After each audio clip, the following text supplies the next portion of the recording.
دیکھیں میرا سب افغان بھائیوں کو یہی مشورہ ہے کہ کیونکہ اب یہ اسٹیٹ کی پالیسی ہے اور دونوں گورنمنٹس اس پہ آن بورڈ ہیں، تو بیسٹ طریقہ یہ ہے کہ آپ والنٹری بیسس پہ اپنے ملک جانا شروع ہو جائیں۔ اگر آپ والنٹری بیسس پہ نہیں جائیں گے تو آپ پھر ہماری لا انفورسمنٹ، ہمارے لوور سٹاف اور بہت سارے اس طرح کے اسٹیک ہولڈرز ہیں، لوور آرگنائزیشنز ہیں،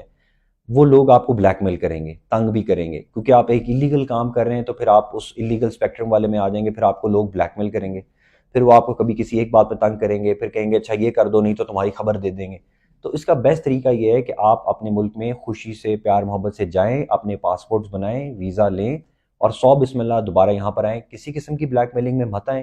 اور اگر کوئی پولیس والا آپ کو تنگ کرتا ہے، دیکھیں اگر تو آپ ایلیگل ہیں اور آپ کو پولیس والا تنگ کر رہا ہے تو پھر تو کیا کیا جا سکتا۔ اگر کوئی لیگل بندہ ہے اور اس کو کوئی پولیس والا تنگ کر رہا ہے، میرا دفتر 24 آورس کھلا ہے، ڈی سی آفس 24 آورس کھلا ہے، ہمارے ڈی آئی جی صاحب، ہمارے ایس ایس پی صاحب، ہمارا سی ایم کا پورٹل، ہمارا پرائم منسٹر کا پورٹل، ہماری عدالتیں، ہر چیز کھلی ہیں۔ آپ کسی بھی طرف آپ درخواست دیں اور ہم پوری کوشش کریں گے کہ آپ کے درخواست کے مطابق اس پہ ایکشن ہو۔ اب تک کتنے علاقوں میں آپ لوگ، کن کن علاقوں میں آپ لوگوں نے کارروائی کی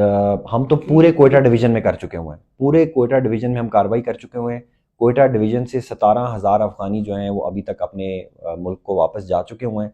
اچھا اب اس میں یہ بھی میں آپ کو کلیریفیکیشن کرنا چاہتا ہوں، بہت سارے لوگ کہہ رہے ہیں کہ یہ افغان کے خلاف کارروائی ہے، نہیں، اس پروگرام کا نام ہے IFRP، illegal foreigners repatriation plan.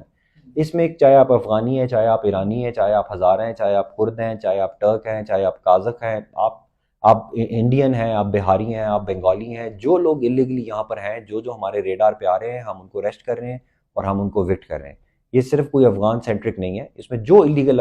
Foreigners ہیں ان سب کے خلاف کارروائی ہو رہی ہے۔